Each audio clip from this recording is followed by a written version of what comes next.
দেখো গাইস, মেয়ের আজকে বাংলা পরীক্ষা। আর আমাদের এখানে সকাল থেকে যা পরিস্থিতি, সে আর তোমাদেরকে ভাষায় কি করে বোঝাবো। চলো তোমাদেরকে দেখিয়ে দিই কী করে যে স্কুলে যাব, কী করে যে মেয়ে পরীক্ষা দেবে সেটাই বুঝতে পারছি না।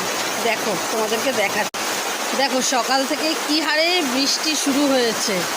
আর যেহেতু গ্রামে থাকি, আর গ্রামের রাস্তাঘাট এই হচ্ছে কিন্তু আমাদের মেন রাস্তা। দেখো কাদা ঘাস ভর্তি, আর এই পাশে তো দেখো জল জমে গেছে। এই দেখো জল জমে গেছে, আমি তোমাদেরকে দেখাতে পাচ্ছি না, এতটাই বৃষ্টি হচ্ছে আমার।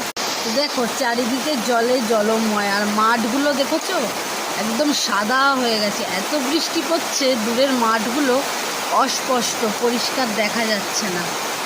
চলে আসলাম বাড়ির ব্যাক সাইডে।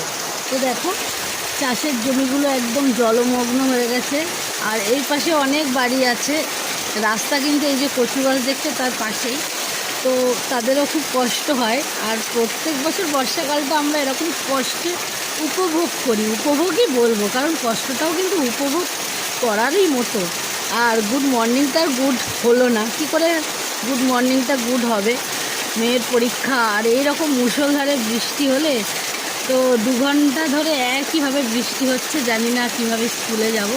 তো সবাই ভালো থেকো, আর তোমরাও কিন্তু এই বৃষ্টিটা উপভোগ করো, সাথে ইলিশ মাছ ভাজা অবশ্যই খেও, কেমন?